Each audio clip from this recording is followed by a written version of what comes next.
Welcome to Tiny Trucking, guys. Today we're going to do something a little bit different. We're going to make a tarpaulin that's going to go into the rear of your truck. Now there are some things you're going to need. You're going to need some material. Hang on, I'll just turn this. There we go. Something like this. I've pinched out my wife's craft paraphernalia. Ideally it wants to be something that's like cotton based, because it needs to take paint and it needs to take a PVA type of glue.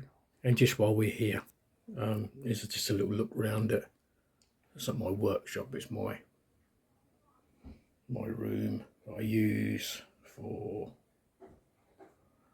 my RC stuff. It's a bit of a mess because we have a redecoration in the rest of the house, so I've got stuff lumped in here that isn't normally in here.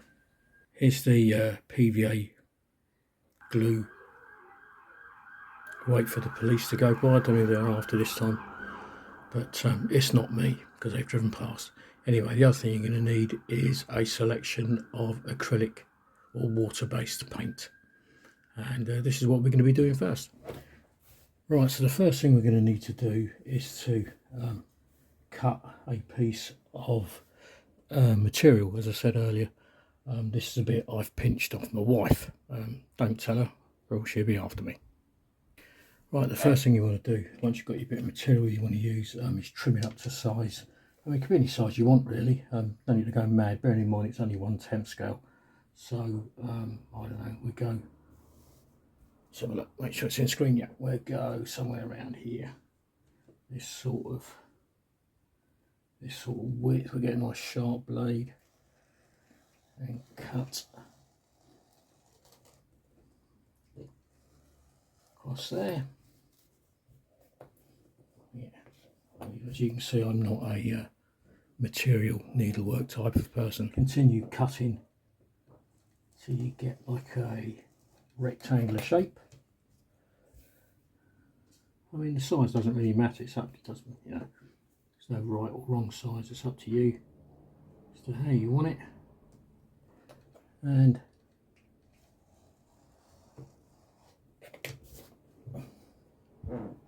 there you go. There's I don't know, what's that, 4x4, something like that, inches that is. Now the next thing to do is to weather the tarpaulin up a bit, and here we go, found an old brush. This is where your artistic flair comes in.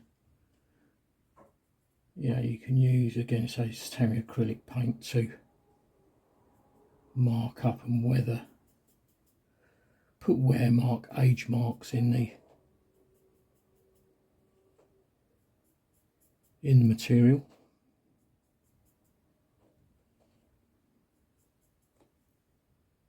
If you want to replicate an oil stain or something like that, just load the brush with plenty of paint and just drop it on the material and let it spread in material naturally, so you've got a nice looking series of oil stains. And if you drive a Land Rover or any old vehicle, you're going to get plenty of oil stains. Now the beauty of using acrylics is they dry quite quickly. I'm using a selection of old Tamiya acrylic paint. That's what I've got knocking around, but you can use any, I guess. A guy that's had this tarpaulin, he's done a bit of decorating, so he's got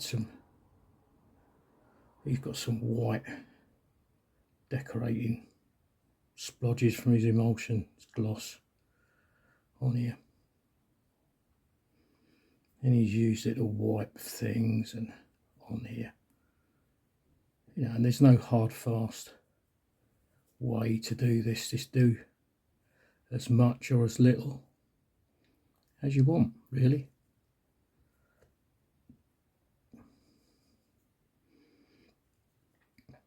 You know, let your artistic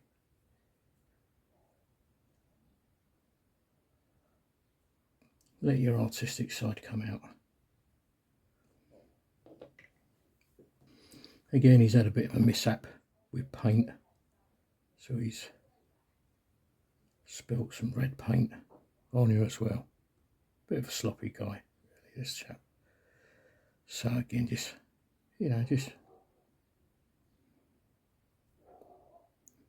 let it drop where it drops, smear it around so it looks like it's had a wipe, and also on the edges, forget the edges and anywhere else. I feel a bit like Bob Ross doing some painting, so if you know who knows Bob Ross is, all well and good.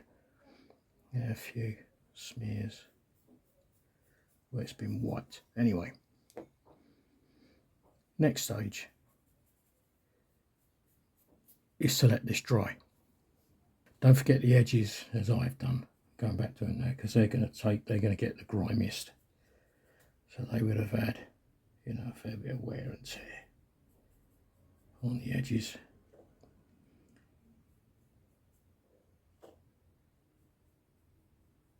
So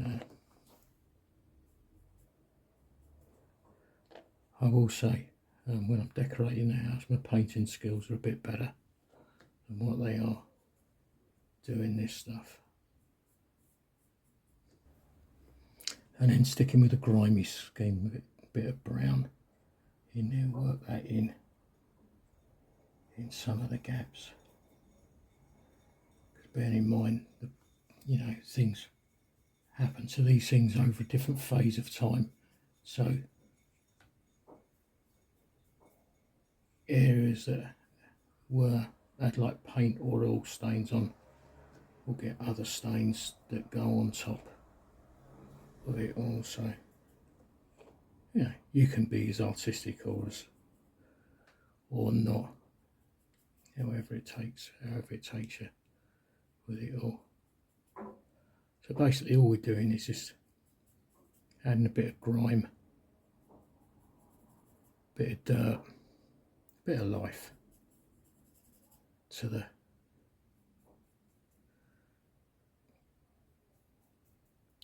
old tarpaulin in here. So, you know, you can be as mad as you like. And we'll just finish up with another little top up of white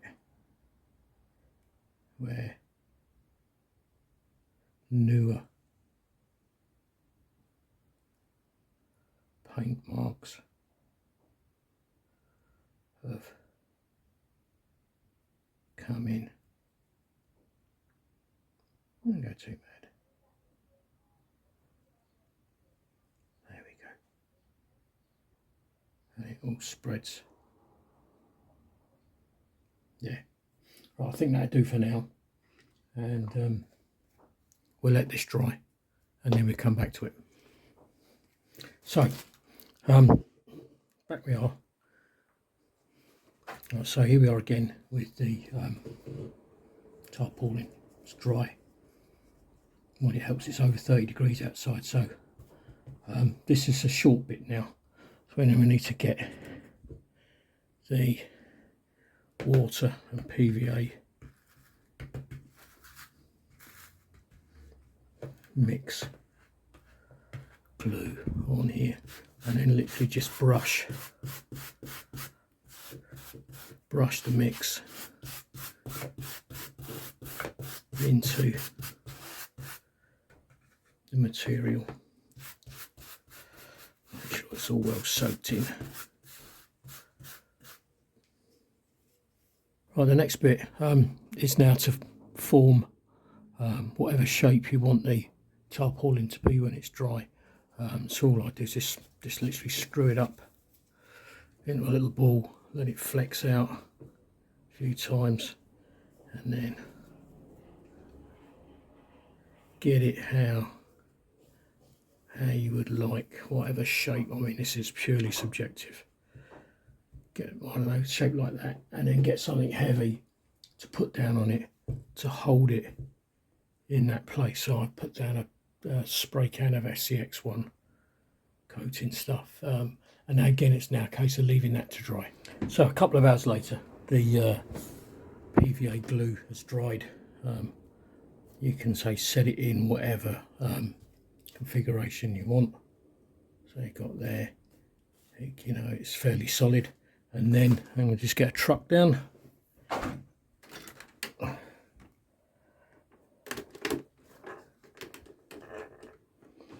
Yeah. And then you can pop it in the back of the truck, like so. I mean, my painting is not brilliant. You know, I don't profess to be Picasso or anything like that. You know, so you can tuck it in, fold it round because it's quite rigid. You know, you can use it to go round things in the back of the vehicle. Anyway, there you go. That's how to make a tarpaulin.